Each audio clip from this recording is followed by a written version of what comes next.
down here I've got a minus 4a sim over a, so the a's are going to cancel. I've got a minus 4a sim, take it over the other side, it becomes a plus 4a sim.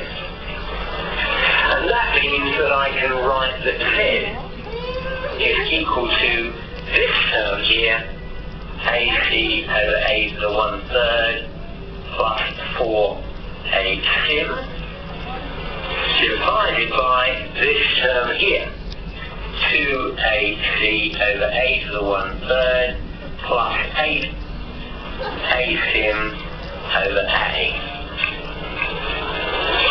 Now, as we observe this formula, what we say is we know all of these terms. A was fixed. You can choose any value of a you like, but having done so, it's fixed. In my example, I chose 100. We've already established what the constants are, so if you plug this in, you will get a value of z, which will be the preferred value of z. That will be the value of z that gives you the stable nucleus. If you did simplify this further, you would find that this reduces to z equals a over 2. As I say, there's no need to do it because you can just fill in the necessary values here in the spreadsheet and it calculates it for you. But if you insist on going further, you will get very roughly that z is equal to a over 2 into 1 over 1 plus 0.008 a to the 2/3. And if we examine that, what you'll find is that when a is very small, this term is very small, and therefore this whole term is 1, so z is a over 2. In other words, if you've got a small number of nucleons, a, half of them will be protons, and of course the other half will be neutrons. And that's exactly what you find. If you look at carbon-12, that has 6 protons.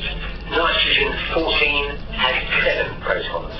Oxygen 16 has 8 protons. In each case, it has half the number of protons of the overall nucleons.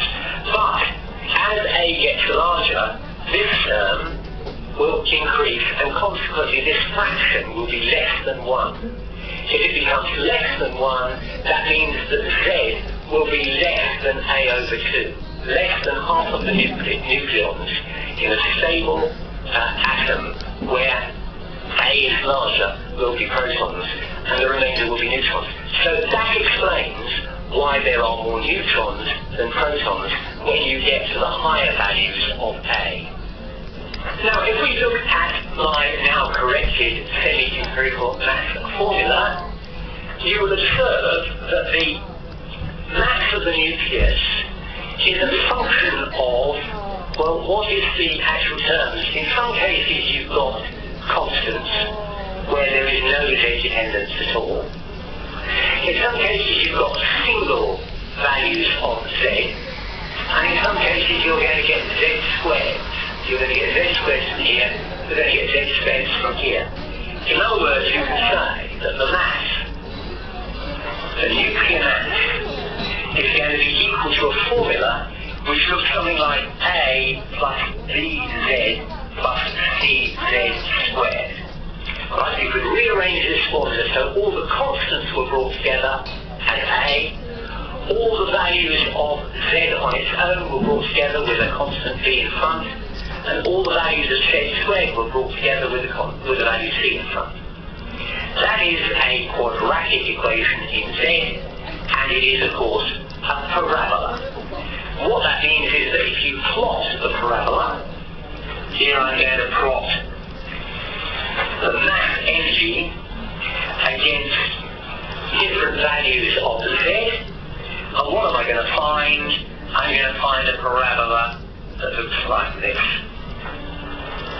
Now, if this is an odd A, that is to say the nucleon number is odd, 117, 79, not even, what you're going to find is that for all the values of Z, you're going to get different energies, and those energies will fall on a parabola.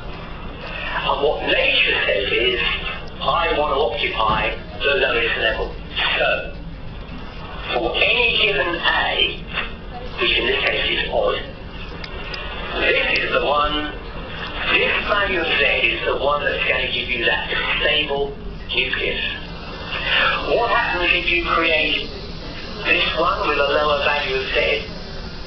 Well then that will decay by dropping in energy terms to the lower energy one. How does it do that? It has to increase the proton number by 1, so it has to convert a neutron into a proton, and that means you get electron or beta minus emissions. If you create this nucleus, nature says, I can go down a bit to a lower level by reducing the number of protons. That means a proton gets converted to a neutron. That means you get positron emission or beta plus emission. So this way down the scale you're getting beta minus emission. This way down you're getting beta plus emission. And nature insists that she will only be satisfied when she's at the stable level, which is when Z is equal to this value for any given value of A. And that of course means that although you can have any theoretical value for Z, only one of them will be stable. And only one or two on either side will be unstable. What you will find is, once you get too far away from this equilibrium position, some of these nuclei won't even exist at all. And we'll find out why in a moment. Now I said that this was for an odd number of nuclei, which means it's an odd-even or an even-odd arrangement. And in that circumstance, you remember the pairing constant equals 0. What happens if we've got an even number of nucleons? So we're now going to do an even value of A. If we look at this quadratic term up here, the delta term that features in the semi-peak empirical mass formula is not Z-dependent. So that sits here. So for an even arrangement, A will be higher than for an odd arrangement. And what that does to the parabola is it simply says there will be two parabola, depending on whether for this even number of nucleons, you can have an even number if you have even plus even or odd plus odd. Both will give you an overall number. But what you find is that the even parabola is lower than the odd parabola because it's the value of A in the quadratic equation which changes, and all that does is to push the parabola up or down. It doesn't change its shape, so I should have drawn two equal shapes. And what you will find is that this is the value of Z on the odd parabola. But you may get this and this on the even parabola. And then you get another value here and another value here on the odd. Right. What happens when the nucleus gets to this value of Z? Is that the end of the story? Not is it? Because nature says I can either go here or I can go here, either by beta minus or beta plus emission, in order to get to lower energy levels. And consequently, these two nuclei will be stable. Now you might say, oh, but what happens if one of them is at a slightly greater energy level than this one? It doesn't look it on my chart, but it could be. Does that mean that this will decay to this? Well, the answer is there is a theoretical possibility that it could. But look, in order to do that, it has to jump not one proton, but two protons, because these are 2 protons apart. And that would require a double beta decay. And whilst that's not impossible, it's significantly unlikely. So what nature does is it settles, and it says, okay, both of those can be stable. And that's how you can find two nuclei with the same even A number that has stability. Now you can also have almost the same arrangement. This incidentally just reminds you is the max energy versus Z, and once again we're having an even A, so we can have even plus even neutrons plus protons, or odd plus odd neutrons plus protons, and once again we get the same parabola. This is the even parabola, this is the odd parabola. The values are exactly the same, they're just displaced because of that delta function, which is the pairing function in the empirical Nash formula. And now you might have a Z value here on the even parabola. Now that clearly is going to be the very lowest energy you can possibly get, so that's definitely stable. Then you might get your next values of Z would be here.